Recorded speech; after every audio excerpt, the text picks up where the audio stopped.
La neige tombait si drue que Valmont disparut sous son manteau blanc. Antoine Moreau était assis dans son pick-up au ralenti, fixant la maison à travers le balayage rythmé des essuie-glaces. La lumière du porche était éteinte. La glace s'accrochait aux gouttières. Derrière lui, sur la banquette arrière, son fils Lucas dormait, la joue pressée contre un ours en peluche, son souffle embuant la vitre. Antoine coupa le moteur. Le silence s'imposa aussitôt, différent de celui du désert, qui portait toujours une menace. Celui-ci n'était que froid, que vide. Il était rentré d'Afghanistan depuis peu. Du temps passé à dormir sur le canapé de son frère à Lyon, à remplir des candidatures dans des cafés, à regarder Lucas dessiner des images à la bibliothèque pendant qu'Antoine essayait de imaginer la suite. Les papiers du divorce étaient arrivés juste avant la fin de sa seconde mission. Son ex-femme Sophie s'était déjà remariée avec un dentiste à Marseille, un homme aux revenus stables et à la maison qui ne sentait pas le regret fané. Antoine n'avait aucun plan, aucun filet de sécurité, seulement l'argent de la vente de leur ancienne maison. À peine assez pour le premier et le dernier mois de loyer de cette location délabrée dans une ville dont il n'avait jamais entendu parler jusqu'à ce que l'annonce apparaisse dans ses recherches. Il sortit dans la neige jusqu'aux chevilles. Le froid mordit à travers sa veste.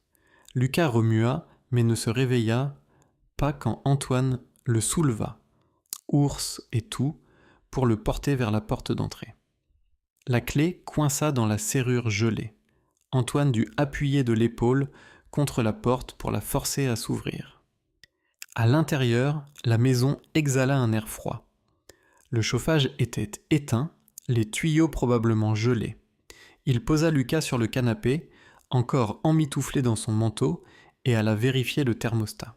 Mieux qu'à l'extérieur, mais pas de beaucoup. Il trouva des couvertures dans l'armoire de la chambre, moisies mais épaisses, et en couvrit son fils. Le visage de Lucas s'endormit, ressemblait exactement à celui de Sophie. Le même nez en pente douce, la même courbe des lèvres. Antoine resta là dans le noir, regardant son haleine se transformer en brume, et sentit le poids de chaque décision qui l'avait conduit ici. Un mariage dissous par des appels satellites et de longs silences. Un petit garçon qui sursautait parfois quand une porte claquait trop fort. Dehors, à travers la vitre givrée, Antoine vit une lumière s'allumer de l'autre côté de la rue, une lumière de Porsche. Puis la porte d'entrée s'ouvrit et une femme en sortit. Elle portait un gros pull et des bottes, son souffle visible dans l'air froid. Elle regarda son pick-up, la maison sombre, puis traversa la rue en portant quelque chose. Antoine la rejoignit à la porte avant qu'elle ne frappe. « Désolé, dit-elle. Sa voix était douce, prudente, pour ne réveiller personne. « J'ai vu que vous arriviez. Je m'appelle Élise. J'habite en face. » Elle tendit un plat en verre couvert d'aluminium. C'est un gratin de lasagne. Encore chaud. De près, elle avait les cheveux noirs tirés en arrière, des rides au coin des yeux qui suggéraient qu'elle souriait souvent, mais elle ne souriait pas maintenant. Elle le regardait avec une franchise ni intrusive ni froide. « Antoine », parvint-il à dire. Elle hocha la tête comme si elle le savait déjà. « J'ai pensé que vous n'auriez pas encore fait les courses. Il y a aussi du pain et du lait dans le sac. » Elle indiqua un tote bag en toile à ses pieds. Il prit le plat. Il était chaud dans ses mains, et il se rendit compte qu'il ne se souvenait plus de la dernière fois que quelqu'un avait cuisiné pour lui. « Merci. » Elle se tourna pour partir, puis s'arrêta sur la marche du porche. La neige s'accrochait à ses cheveux. « Écoutez, » dit-elle, et il y avait quelque chose dans sa voix. Pas de la pitié, pas de la charité, mais quelque chose de plus ferme. De la reconnaissance peut-être. Vous n'avez pas à faire ça tout seul. Antoine resta sur le seuil, tenant les lasagnes d'une inconnue, la regardant traverser la rue couverte de neige jusqu'à sa maison chaude. La lumière de ses fenêtres se répandait dans jaune sur le blanc, et pour la première fois depuis son retour, la tension dans sa poitrine se desserra légèrement, juste assez pour respirer. Les tuyaux étaient gelés. Antoine le découvrit le lendemain matin, quand Lucas demanda de l'eau et que rien ne sortit du robinet. Il passa du temps avec un sèche-cheveux emprunté au kit de maintenance du propriétaire, à dégeler les tuyaux en cuivre dans le vide sanitaire. pendant que son fils mangeait des céréales avec le reste du lait d'Élise. À midi, l'eau coulait à nouveau. Une petite victoire. Il la savoura.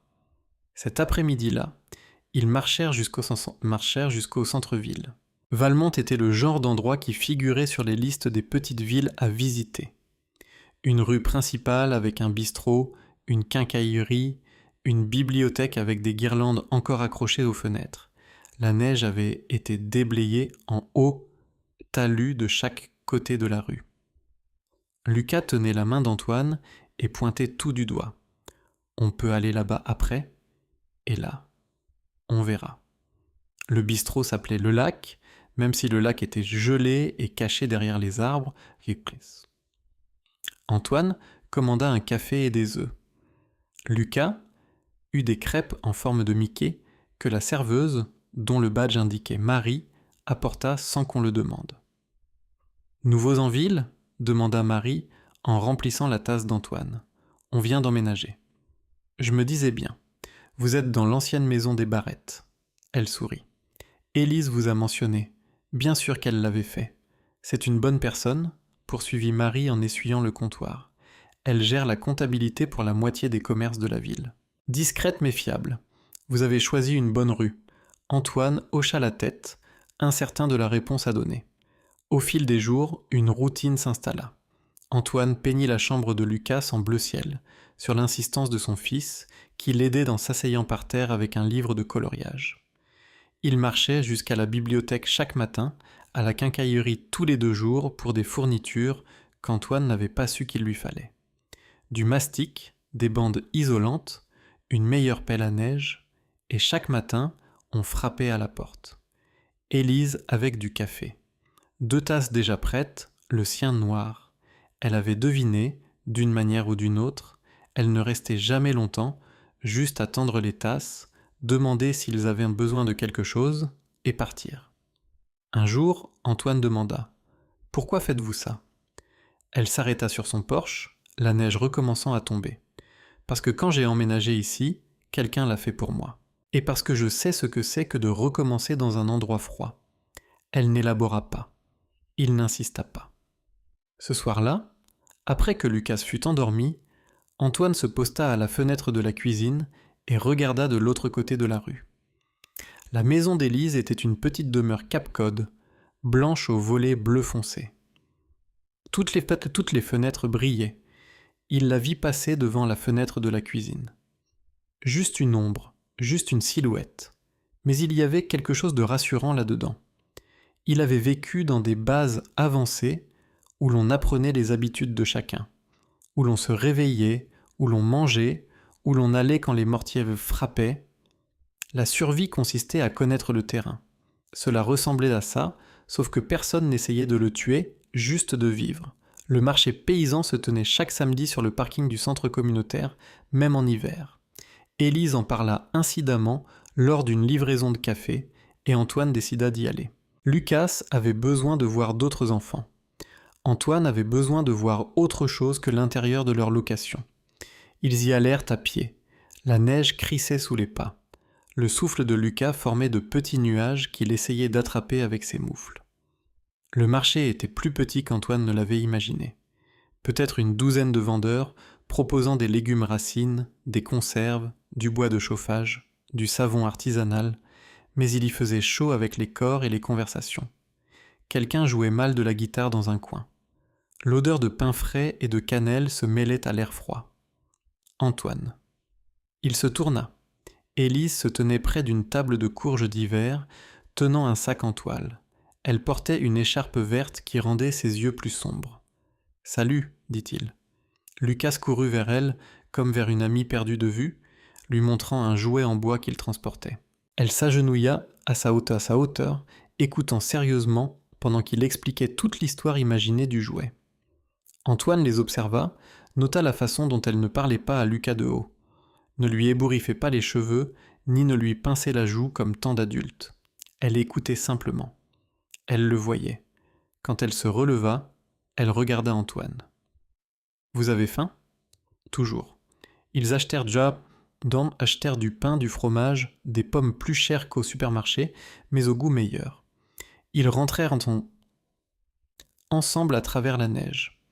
Et pour la première fois depuis son arrivée à Valmont, Antoine sentit qu'il avait peut-être fait le bon choix. Lucas se mit à dessiner des images. Il avait toujours dessiné, chez Sophie, chez le frère d'Antoine, par terre à la bibliothèque avec des crayons empruntés.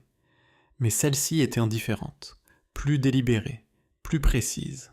Dans la première, il y avait une maison à la porte bleue, un bonhomme de neige dans le jardin, un homme et un petit garçon sur le porche. « C'est nous !» expliqua Lucas en la brandissant. « C'est notre maison. Je vois ça. C'est bien, mais il manque des gens. » Le dessin du lendemain en avait 3. L'homme, le garçon et une femme à leur côté. Tous les 3 devant la maison à la porte bleue. Antoine trouva l'image sur la table de la cuisine ce soir-là, après que Lucas fut couché. Il s'assit là avec une bière qu'il ne buvait pas vraiment, étudiant les traits de crayon. La femme avait les cheveux sombres, une écharpe verte. Il plia le papier et le rangea dans un tiroir. Mais Lucas continua à dessiner. Dans un dessin, tous les 3 construisaient un bonhomme de neige. Dans un autre, ils étaient assis à table, mangeant quelque chose de rouge. Peut-être des spaghettis, peut-être des lasagnes. Dans un autre, ils se tenaient près d'un lac gelé, se donnant la main en chaîne. « Qui est-ce » demanda Antoine en pointant la femme, même s'il savait. « Élise » répondit Lucas simplement. « Elle est gentille. Elle était gentille. C'était le problème. » Élise vint avec de la soupe, puis avec un livre pour Lucas, quelque chose sur les trains. Elle les invita à l'aider à déneiger son allée parce que sa souffleuse à neige était en panne.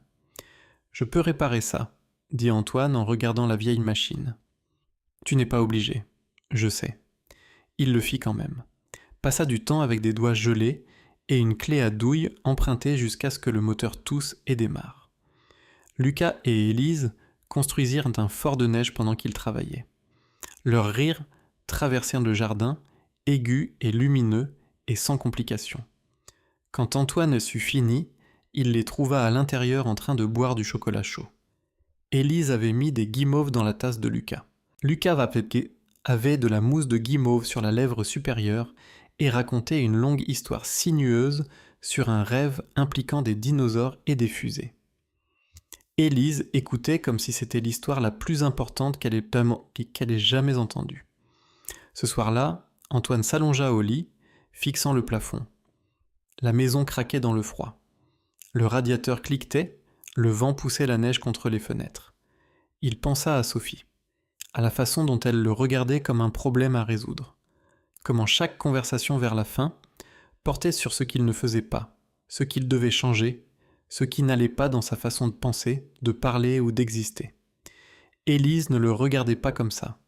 Élise le regardait comme une personne qui pouvait réparer des souffleuses à neige et déneiger des allées et boire du café et exister sans devoir être autre chose que ce qu'il était. Cela le terrifiait parce que Sophie l'avait quitté. Et si quelqu'un qui avait promis de l'aimer pour toujours pouvait partir, qu'est-ce qui empêcherait quelqu'un qui ne le connaissait que depuis peu ? Le lendemain matin, Lucas lui montra un autre dessin. Celui-ci avait à nouveau tous les 3, mais cette fois ils étaient dans la maison. On voyait à travers les murs la version rayon X de Lucas d'un foyer. La femme était dans la cuisine, l'homme assis sur le canapé, le garçon par terre avec des jouets éparpillés autour de lui. « C'est nous en famille, » dit Lucas. Antoine regarda le visage plein d'espoir de son fils et sentit quelque chose se briser dans sa poitrine. « Oui, » dit-il doucement, « je vois ça. » Lucas sourit et courut jouer. Antoine resta assis avec le dessin dans les mains, sachant qu'il allait tout gâcher d'une manière ou d'une autre. Inévitablement, il le faisait toujours. Cela commença avec Pierre à la quincaillerie. « Je t'ai vu chez Élise hier, » dit-il en encaissant les vis à bois et le papier de verre d'Antoine. Il le dit sur un ton décontracté, mais avec un poids derrière. Attention, réparer sa souffleuse. C'est vrai. Pierre emballait les articles lentement. Antoine prit le sac, ne dit rien. Marie en parla au bistrot. Toi et Élise, Vous vous rapprochez, hein ? Lucas l'adore. Jean, qui gérait le marché paysan, en fit une blague. Quelque chose sur des voisins très amicaux. Accent sur le mot d'une façon qui fit se crisper la mâchoire d'Antoine. La ville était petite. Tout le monde voyait tout, et tout le monde avait un avis sur ce qu'il voyait. Antoine commença à se replier. Pas d'un coup, pas dramatiquement, juste de petits ajustements. Quand Élise apportait du café, il la remerciait, mais ne l'invitait pas à entrer. Quand elle proposa qu'il vienne dîner, il dit que Lucas ne se sentait pas bien. Quand elle offrit de garder Lucas pendant qu'Antoine allait à un entretien d'embauche à l'hôpital régional, il dit que son frère pouvait le faire à la place. Élise remarqua. Bien sûr qu'elle remarqua. « Est-ce que j'ai fait quelque chose de mal ?»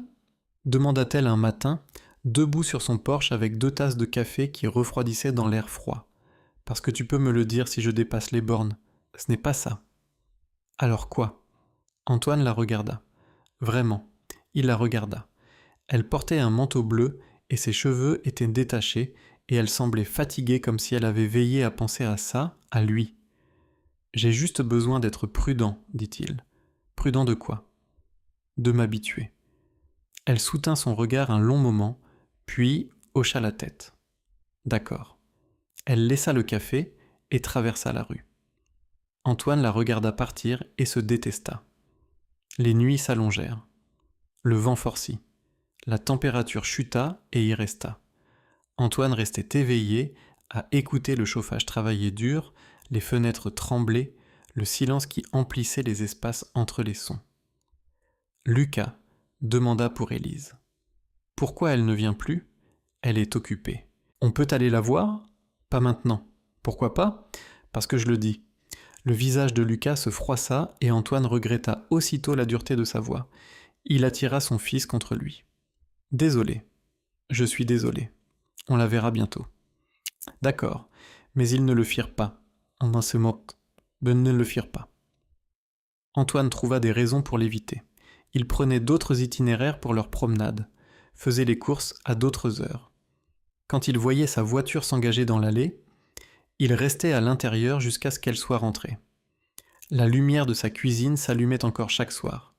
Il la regardait toujours, mais maintenant c'était comme regarder quelque chose à travers une vitre. Proche, mais intouchable. Un soir, après s'être éloigné, Lucas laissa un autre dessin sur la table de la cuisine. Celui-ci n'avait que l'homme et le garçon. La maison avait toujours la porte bleue, mais seulement 2 silhouettes devant. Antoine fixa l'image longtemps. Ce soir-là, après que Lucas fut endormi, il s'assit à la table de la cuisine avec un verre d'eau et son téléphone. Il ouvrit et ferma le même email de l'hôpital sur les résultats de l'entretien sans le lire. La maison était trop silencieuse. Le chauffage s'allumait et s'éteignait. Le réfrigérateur ronronnait. Dehors, la neige recommença à tomber, doucement d'abord, puis plus fort jusqu'à ce que le monde au-delà de la fenêtre devienne un flou blanc. Il pensa aux derniers mots de Sophie avant sa seconde mission. « Je ne peux pas continuer à t'attendre pour que tu apprennes à être là. » Il pensa aux mots de son commandant après une patrouille qui avait mal tourné. « Moreau, tu guettes des menaces qui n'existent pas. Tu dois apprendre la différence entre prudence et paralysie. » Il pensa à la voix d'Élise. Vous n'avez pas à faire ça tout seul. Mais seul était sûr, seul était prévisible, seul signifiait que personne d'autre ne souffrait quand il échouait inévitablement. Antoine finit l'eau, posa le verre dans l'évier, alla se coucher. De l'autre côté de la rue, la lumière de la cuisine d'Élise resta allumée tard. Il le savait parce qu'il la regarda allongée dans le noir jusqu'à ce qu'elle s'éteigne enfin. Le message arriva. Élise. Je vais au chalet d'une amie ce week-end. Plus au nord. Calme, beaucoup de neige. J'allais y aller seul, mais j'ai pensé vous demander, à toi et Lucas, si vous vouliez venir. Pas de pression. Juste une idée pour changer d'air. Antoine fixa le message longtemps. Son premier instinct fut de dire non, de trouver une excuse, de maintenir la distance qu'il avait si soigneusement construite. Son second instinct fut de demander à Lucas ce qu'il en pensait. Le visage de son fils s'illumina. « On peut y aller, s'il te plaît ?» Antoine tapa. « À quelle heure ?» Le chalet était au nord, plus profond dans les bois, où la neige pesait plus lourd sur les branches et le silence semblait plus ancien. Élise conduisait.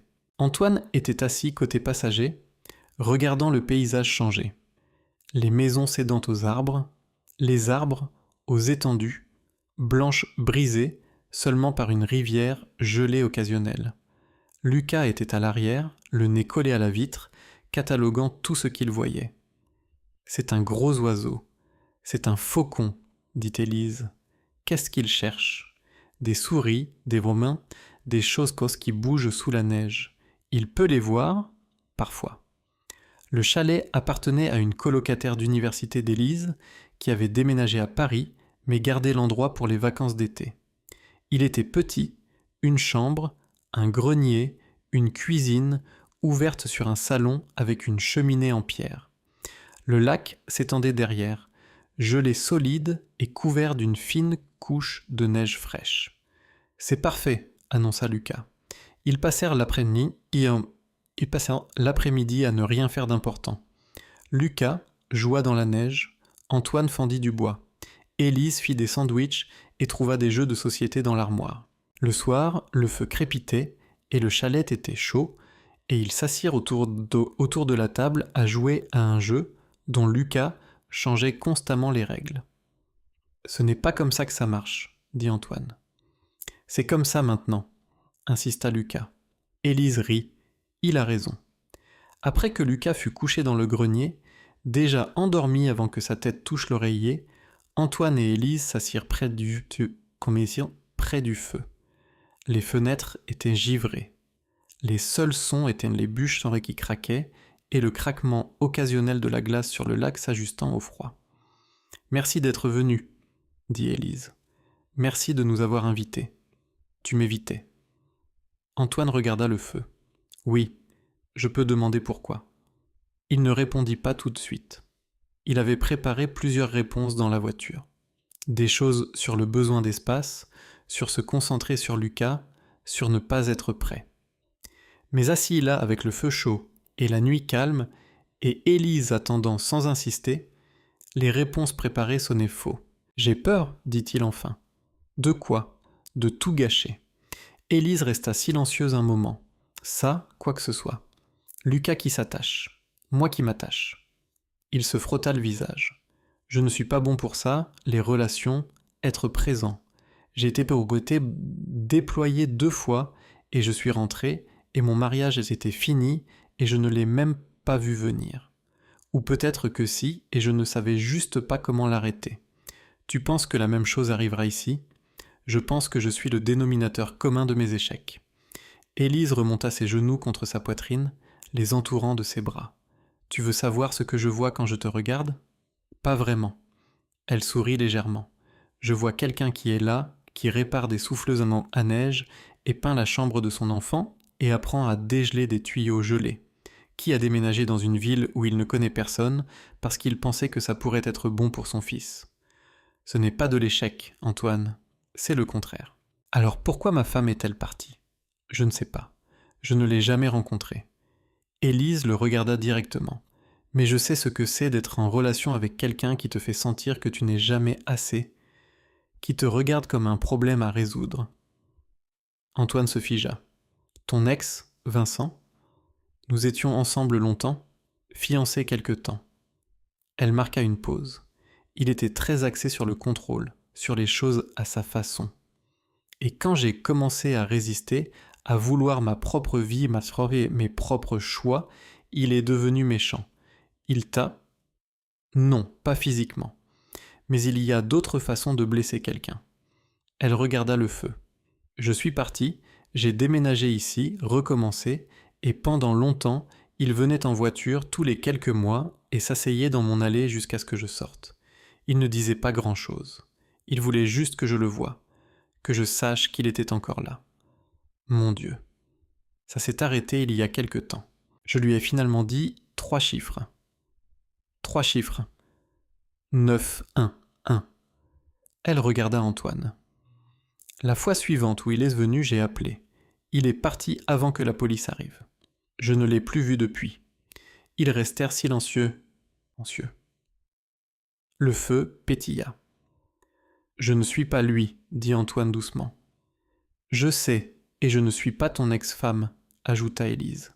Je ne t'attends pas pour que tu échoues. Je ne tiens pas de compte. Je suis juste là. C'est ce qui me fait peur. Que tu sois là et que je fasse quelque chose qui te fasse partir. Ou bien, dit Élise, tu ne fais rien et je reste, et on trouve une solution ensemble. Maladroitement, probablement, chaotiquement, certainement, mais ensemble. » Antoine la regarda, la façon dont la lumière du feu accrochait ses yeux, la cicatrice sur son menton qu'il avait remarquée mais jamais questionnée, aux mains qui lui avaient apporté du café et préparé des sandwichs pour son fils et existé dans sa vie sans rien demander en retour. « Je ne sais pas comment faire ça, dit-il. « Moi non plus, répondit Élise, mais je ne demande pas de garantie, je demande si tu essaieras. » Dehors, le lac craqua sous le poids de sa glace. À l'intérieur, le feu brûlait chaud. « Oui, dit Antoine, j'essaierai. » Ils rentrèrent du chalet un soir.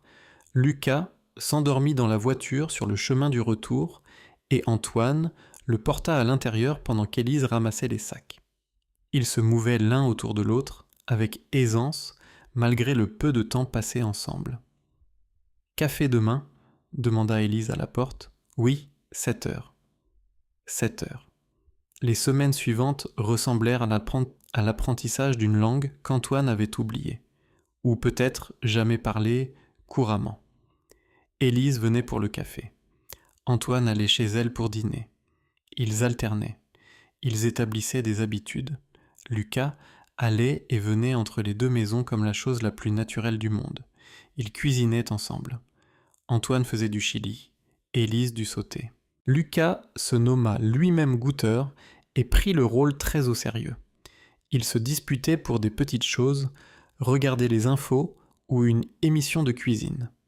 Si le thermostat devait être à 20 ou 22, si Lucas devait avoir un dessert avant de finir ses légumes. « Il est petit, dit Élise. »« Justement. Il doit apprendre. Il doit être petit. Tu me contredis. J'offre une perspective différente. » Ils se regardèrent par-dessus la table de la cuisine. Lucas les observait tous les deux, sentant la tension sans la comprendre. Puis Élise rit. « C'est tellement bête. » Antoine sentit sa mâchoire se détendre. « Oui, il peut avoir un dessert après les légumes. La moitié des légumes. Marché conclu. » Lucas applaudit. C'étaient les disputes qu'Antoine n'avait jamais appris à avoir avec Sophie. Les petits désaccords qui restaient petits, qui finissaient en compromis plutôt qu'en silence. Certains soirs, Élise restait tard. Ils s'asseyaient sur le canapé après que Lucas fut couché, parlant de rien d'important. Les nouvelles, la météo, des anecdotes de leur journée. Parfois ils ne parlaient pas du tout, juste assis lire, chacun lisant son livre. Les épaules se touchant. Antoine apprit des choses, qu'Élise buvait du thé l'après-midi mais jamais le soir. Qu'elle gérait les comptes de 3 entreprises locales, mais voulait ouvrir sa propre librairie un jour. Qu'elle chantait faux en voiture et s'en fichait. Qu'elle avait grandi dans les Alpes et regrettait les montagnes, mais pas le froid. « Pourquoi as-tu déménagé à Valmont ?» demanda Antoine un soir. « C'était assez loin, dit-elle. De Vincent, de tout ce dont je fuyais. Et maintenant ? Maintenant, c'est juste chez moi. » Antoine tendit la main et prit la sienne. Elle entrelaça ses doigts aux siens. L'apprentissage allait dans les deux sens. Élise apprit qu'Antoine se réveillait tôt chaque matin et ne pouvait briser l'habitude, qu'il vérifiait les serrures 2 fois avant de se coucher, que les bruits forts le faisaient encore sursauter, qu'il avait des cauchemars parfois et n'aimait pas en parler après. Elle apprit à ne pas poser de questions qu'il ne pouvait répondre, à attendre, à distinguer patience et pression. Lucas se mit à l'appeler chaque matin, pas au téléphone, juste en ouvrant la porte d'entrée et en criant à travers la rue. « Élise, bonjour !» Et elle ouvrait sa porte et criait en retour « Bonjour Lucas !» Cela devint un rituel, chaque jour. Un matin, Antoine réalisa qu'il n'avait pas pensé à partir depuis longtemps, n'avait pas guetté les sorties, n'avait pas planifié sa fuite. « Tu vas bien ?» demanda Élise. Il faisait un lave-vaisselle. Elle lavait, il essuyait. « Oui, dit-il, Et il le pensait. Ce soir-là, Lucas dessina une autre image. La maison à la porte bleue, les 3 silhouettes. Mais cette fois, ils n'étaient pas juste devant la maison. Ils étaient dedans, dans la cuisine, faisant la vaisselle, étant normaux, étant une famille. Antoine accrocha le dessin au réfrigérateur où tout le monde pouvait le voir. La berline noire apparut un jour. Antoine la remarqua d'abord, les vieilles habitudes tenaces. Elle était garée en face de la maison d'Élise, pas directement devant. 2 maisons plus loin, assez près pour voir, assez loin pour sembler fortuit.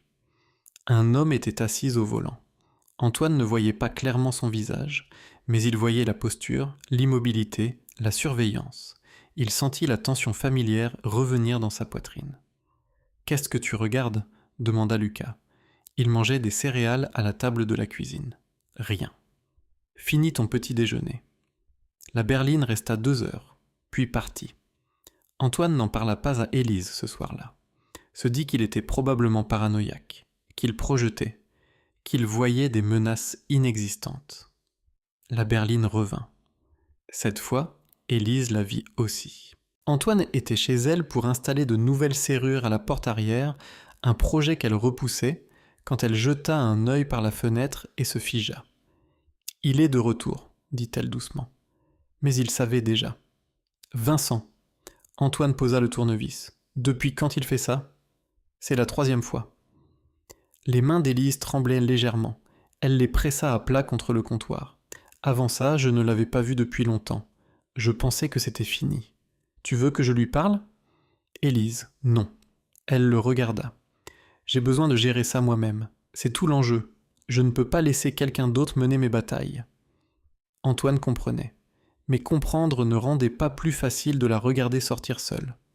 Il se posta à la fenêtre, Lucas à côté de lui, coloriant à la table, inconscient.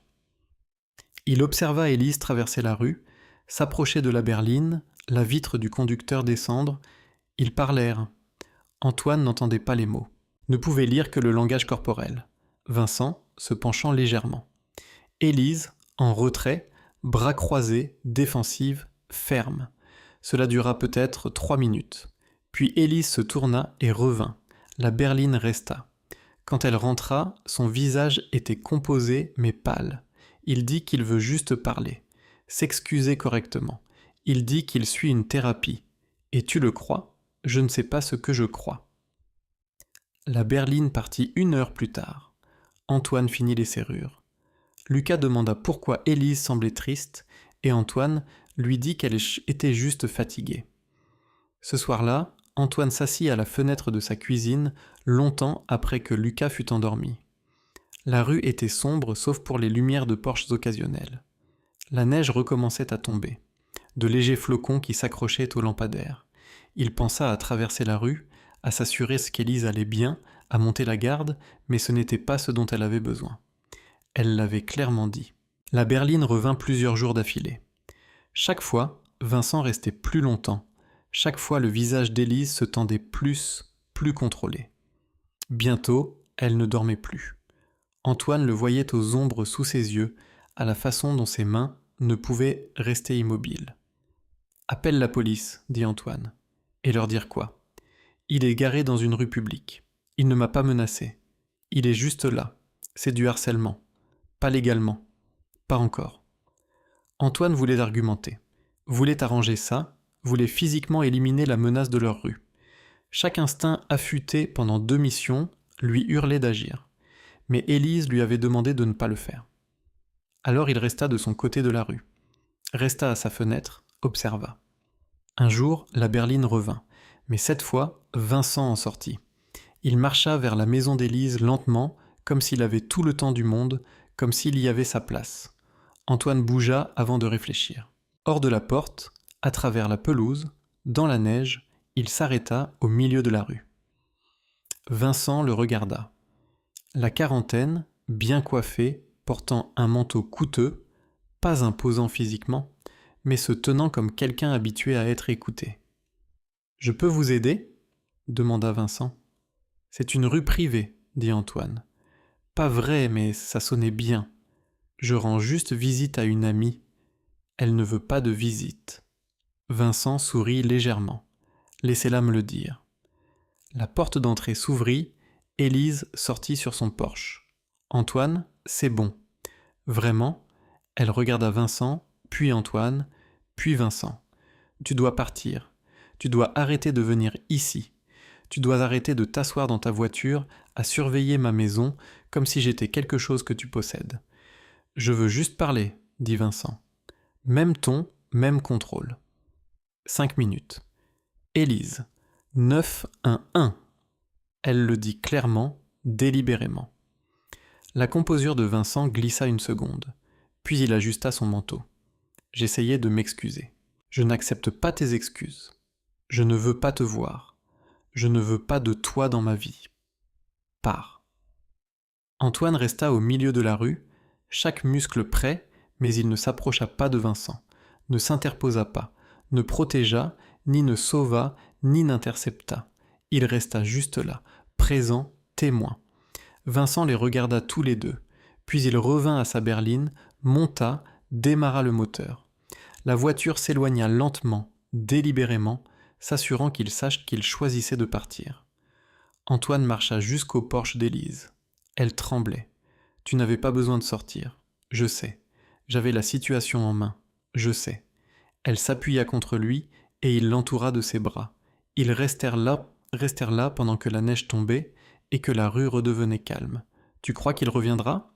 demanda Antoine. « Je ne sais pas. » Elle recula pour le regarder. « Mais s'il revient, je le gérerai pareil et je resterai au milieu de la rue à regarder. » Marché conclu. La lettre arriva. Antoine vit l'adresse de l'expéditeur et sentit son estomac se nouer. Centre médical de Bordeaux, département des anciens combattants. Il avait postulé avant que les choses avec Élise deviennent solides, réelles. Il l'ouvrit debout, au comptoir de la cuisine, pendant que Lucas regardait des dessins animés au salon. « Nous sommes heureux de vous offrir le poste de coordinateur de réadaptation. Salaire de départ élevé. Avantages, retraite, aide au déménagement. C'était plus du double de ce qu'on lui avait offert à l'hôpital régional, plus que ce qu'il avait gagné dans l'armée, plus qu'il n'avait jamais pensé voir hors prime de mission. Il lut la lettre plusieurs fois, puis la plia et la rangea dans le tiroir à bric-à-brac. Ce soir-là, après que Lucas fut endormi, il en parla à Élise. Ils étaient chez lui, assis sur le canapé, avec des tasses de thé refroidies. Dehors, la neige tombait de cette façon qui rend le monde étouffé et distant. « C'est formidable, dit Élise. Mais sa voix était prudente, mesurée. C'est à Bordeaux. Je sais où est Bordeaux. 3 heures d'ici. Je sais compter, Antoine. » Ils restèrent silencieux. La télé était en sourdine, projetant une lumière vacillante dans la pièce. « Qu'est-ce que tu vas faire ?» demanda Élise enfin. « Je ne sais pas. Tu veux le prendre ? Je veux que Lucas soit stable, qu'il ait une bonne école et une bonne vie et qu'il n'ait pas à s'inquiéter pour l'argent. Ce n'est pas ce que j'ai demandé. » Antoine la regarda. « Non, je ne veux pas le prendre. » « Alors ne le prends pas. Ce n'est pas si simple. Pourquoi pas ? Parce que c'est le choix intelligent, le choix responsable, le choix qui assure que mon fils ait ce dont il a besoin. Lucas a besoin de son père, dit Élise doucement. Pas d'un compte en banque, il a besoin des deux. Donc, tu vas partir. Je n'ai pas dit ça. Tu y penses. Antoine posa sa tasse. Qu'est-ce que tu veux que je dise, Élise ?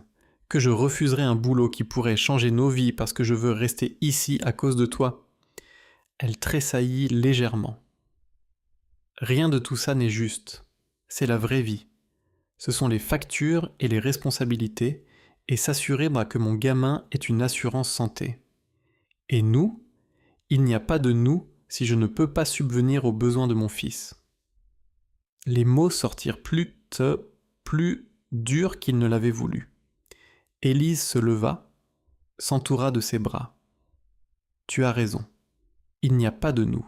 Il y a juste toi qui prends des décisions sur ce que tu penses être le mieux sans me demander ce que j'en pense. Tu crois que je devrais refuser ? Je crois que tu devrais faire le choix qui te convient. Pas pour moi, pas même pour Lucas. Pour toi. Elle le regarda. Qu'est-ce que tu veux, Antoine ? Il voulait rester. Il voulait continuer à rentrer dans cette maison.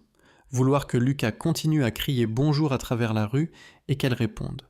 Vouloir continuer à apprendre à se disputer pour des thermostats et cuisiner mal et exister dans le même espace que quelqu'un qui n'avait pas besoin qu'il soit autre chose que ce qu'il était. Mais vouloir n'était pas assez. Vouloir ne payait pas le loyer, ni ne mettait de la nourriture sur la table, ni ne couvrait les factures médicales. Les factures médicales quand Lucas tombait inévitablement et avait besoin de points. « Je veux être un bon père, dit-il enfin. Tu l'es déjà. Alors je veux être meilleur. » Élise prit son manteau sur la chaise. « Je rentre. Pas parce que je suis en colère, juste parce que tu dois régler ça sans moi dans la pièce. Élise, ne choisis pas pour moi. Antoine, ne reste pas ici pour moi. Choisis ce qui est juste, quoi que ce soit. » Elle partit. Antoine resta sur le canapé longtemps. La lettre était encore dans le tiroir à bric-à-brac. La télé vacillait en silence. Dehors, la neige continuait à tomber. À un moment, il se leva et alla à la cuisine. Sortit la lettre, la lut encore. Date de début bientôt. Il regarda de l'autre côté de la rue la maison d'Élise. La lumière de la cuisine était allumée. Il voyait son ombre passer devant la fenêtre. Il pouvait prendre Lucas, recommencer à Bordeaux, construire une vie stable, faire la chose intelligente, ou il pouvait rester, risquer. Voir ce qui arrivait quand il arrêtait de fuir la possibilité d'échec. Antoine plia la lettre et la remit dans le tiroir. Puis il ouvrit son ordinateur et commença à rédiger un email à l'hôpital régional demandant si leur offre tenait toujours. L'hôpital régional dit oui. Pas le salaire qu'il aurait eu à Bordeaux. Pas le titre, ni les avantages, ni l'aide au déménagement, mais assez, juste assez. Antoine commença le lundi suivant. L'unité de réadaptation était petite. 6 lits, 2 kinésithérapeutes, un ergothérapeute, et maintenant Antoine comme coordinateur. Son boulot était la logistique, les plannings, la maintenance des équipements, les assurances, la paperasse. Ce n'était pas glamour, pas impressionnant, mais stable, et il pouvait rentrer à 16h30 chaque jour. La routine se solidifia vite. Se réveiller au courir, se doucher, réveiller Lucas, petit déjeuner, le déposer à l'école, travailler, récupérer Lucas à 15h, devoir, dîner, et quelque part dans cette routine, Élise s'intégrait sans heurte. Elle gardait son espace, sa maison, mais sa présence devint constante sans être envahissante. Elle prenait le café avec eux le matin, dînait chez Antoine 3 soirs par semaine. Lucas restait chez elle quand Antoine travaillait tard. Ce n'était pas de la cohabitation. C'était quelque chose de plus organique. 2 vies qui se chevauchaient sans fusionner. « Tu vas épouser Élise ?» demanda Lucas. Un soir, ils étaient dans la salle de bain. Antoine supervisait le brossage de dents que Lucas traitait comme une suggestion vague plutôt qu'un ordre. « Pourquoi tu demandes ? Parce qu'alors elle pourrait vivre ici tout le temps. Elle a sa maison. Mais elle pourrait en avoir 2. Ce n'est pas vraiment comme ça que ça marche. » Lucas cracha. Rinça. « Tu l'aimes ?» Antoine lui tendit une serviette. « Oui. Elle t'aime, je pense. Alors tu devrais l'épouser. » C'est plus compliqué que ça, mon grand. Parce qu'Antoine était terrifié. Parce que le mariage signifiait des promesses qu'il avait déjà brisées une fois. Parce qu'aimer quelqu'un et pouvoir le garder étaient 2 choses différentes. Mais Lucas était petit. Un froid vif arriva, le genre où les batteries de voitures meurent et les conduites d'eau gèlent, et tout le monde marche courbé contre le vent. L'école fut fermée 2 fois. Le bistrot manqua de café. La quincaillerie manqua de sel pour les allées. Antoine et Élise emmenèrent Lucas. Lucas faire de la luge sur la colline derrière l'école primaire. Lucas descendit de nombreuses fois, comptant chaque descente avec un enthousiasme croissant. Il accepta enfin de partir seulement quand ses doigts étaient trop froids pour tenir la corde. Ils se réchauffèrent chez Élise avec du chocolat chaud et un feu. Lucas s'endormit sur le canapé, enveloppé dans une couverture, les joues encore roses du froid. « Il te ressemble, » dit Élise doucement. « Non, il ressemble à sa mère. Il a ton entêtement. Ce n'est pas génétique, C'est environnemental.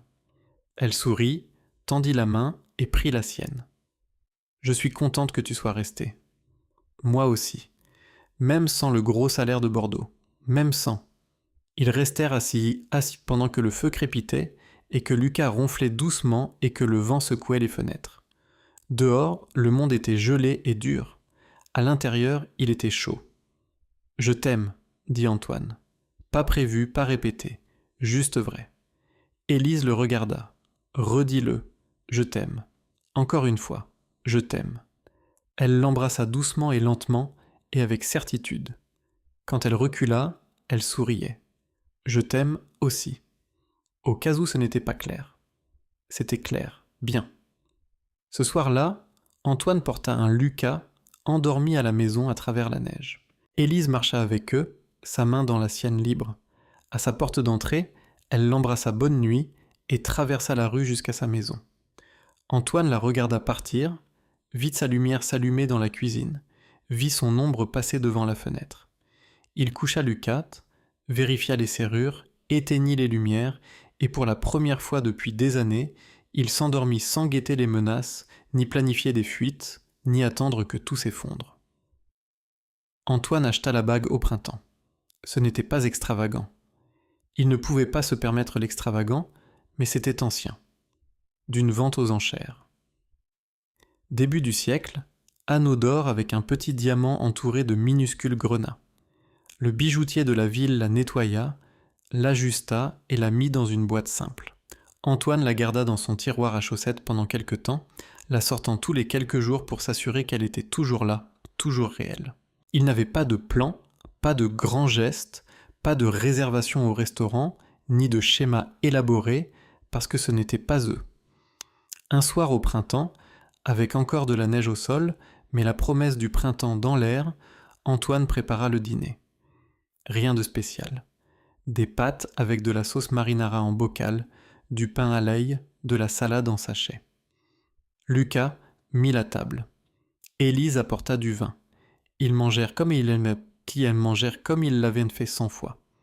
Après le dîner, Lucas dessina à la table pendant qu'Antoine et Élise rangeaient. La radio jouait doucement.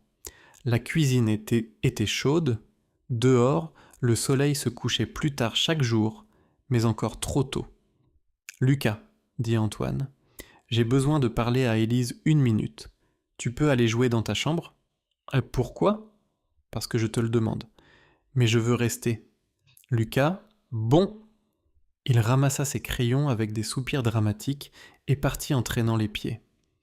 Élise s'essuya les mains sur un torchon. « Qu'est-ce qu'il y a ?»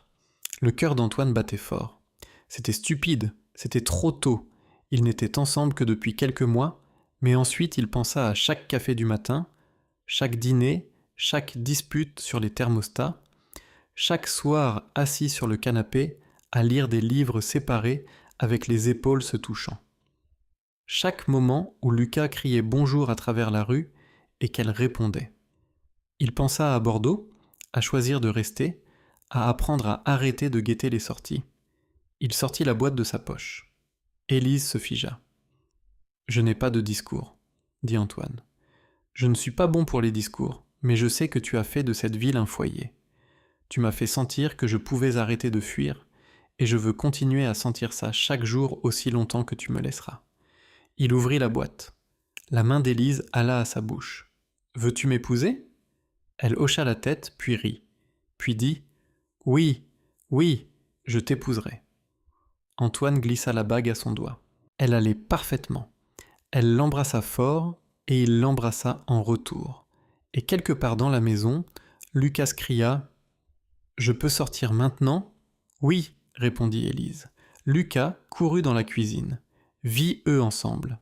Vit la bague. « Tu lui as demandé ?» ?»« Je lui ai demandé, et elle a dit oui. » Elle a dit oui. Lucas leva le poing et courut en cercle autour de la table de la cuisine. « J'aurai une seconde maison. J'aurai une seconde maison. » « Ce n'est toujours pas comme ça que ça marche, » dit Antoine. Mais ils riaient. Ils l'annoncèrent lentement. À Marie au bistrot, Pierre à la quincaillerie, Jean au marché paysan. Les nouvelles voyageaient vite dans les petites villes. Bientôt, tout le monde savait. Le mariage fut intime. Dans le jardin chez Élise. Quand la neige avait enfin fondu, mais les arbres pas encore fleuris. Des chaises pliantes, des guirlandes lumineuses, un cousin de quelqu'un jouant de la guitare. Lucas fut le porteur d'alliance et prit le rôle incroyablement au sérieux, marchant dans l'allée improvisée avec des pas exagérément lents. Marie fit un gâteau, Pierre apporta de la bière, Jean apporta des fleurs de sa serre. Antoine porta son seul costume, Élise une robe blanche simple et tenait des fleurs des champs. Ils échangèrent leurs vœux sur le porche arrière pendant que le soleil se couchait et que les oiseaux chantaient. Et 30 personnes qu'ils connaissaient depuis peu regardaient et applaudissaient. « Je promets de rester, » dit Antoine, « de continuer à être là, d'arrêter de chercher des sorties. »« Je promets de te laisser faire, » répondit Élise, « de te faire confiance, de construire quelque chose ensemble qui est à nous. » Ils s'embrassèrent. Lucas applaudit le plus fort. Ce soir-là, après que tout le monde fut parti et les lumières rangées, et Lucas endormi dans sa nouvelle chambre, ils décidèrent de vivre dans la maison d'Élise, plus grande. Antoine se posta dans le jardin, regardant son ancienne maison de l'autre côté de la rue. Élise sortit et se tint à ses côtés. « Ça va ? » ?»« Oui. » Il passa son bras autour d'elle, juste en train de penser. À quoi ? À comment un foyer n'est pas où l'on fuit, mais où l'on décide de rester. C'est très poétique. J'ai mes moments. Rarement. Ne gâche pas ça. Elle rit et l'embrassa. Et ils restèrent là ensemble, pendant que les étoiles apparaissaient et que le monde redevenait froid. Et à l'intérieur de la maison qu'ils avaient construite ensemble, leur fils dormait en sécurité et au chaud. Fin. Dans la vie, comme dans l'histoire touchante d'Antoine, ce père revenu des tourments de la guerre, nous apprenons que la solitude n'est pas une fatalité, mais un choix que l'on peut briser en ouvrant son cœur aux autres. Antoine, hanté par les cicatrices invisibles du désert et les échecs d'un mariage effiloché, arrive dans un village français enneigé, portant seul le poids de son fils et de ses regrets. Pourtant, c'est Élise, cette voisine au regard bienveillant, qui lui tend une main chaude avec un plat de lasagne, lui rappelant que « vous n'avez pas à faire cela tout seul ». Cette phrase simple résonne comme un écho profond. Dans nos moments les plus froids, quand le gel de la peur nous paralyse, il suffit parfois d'une lumière allumée en face pour éclairer notre chemin. Antoine apprend à ses dépens que fuir les liens, par crainte de les rompre, ne fait que creuser l'isolement. Au contraire, oser essayer, réparer une souffleuse à neige ou partager un feu de cheminée tisse les fils d'une famille recomposée, imparfaite mais réelle. Cette leçon nous émeut car elle nous renvoie à nos propres batailles intimes. Combien de fois avons-nous repoussé l'aide, préférant la prudence à la vulnérabilité ? Mais comme Antoine choisit de rester, malgré les tentations d'un ailleurs plus stable, nous réalisons que le vrai foyer se construit non dans la sécurité absolue, mais dans la confiance partagée. Laissez cette histoire vous inspirer à accueillir les mains tendues, à transformer les hivers intérieurs en printemps de connexion. Qu'en pensez-vous, chers amis ? Avez-vous déjà vécu une rencontre qui a changé votre vie ? Partagez vos expériences en commentaire ci-dessous, et si ce récit vous a touché au cœur, n'oubliez pas de vous abonner à la chaîne pour plus d'histoires émouvantes qui illuminent l'âme. Votre soutien nous permet de continuer à partager ces pépites de vie.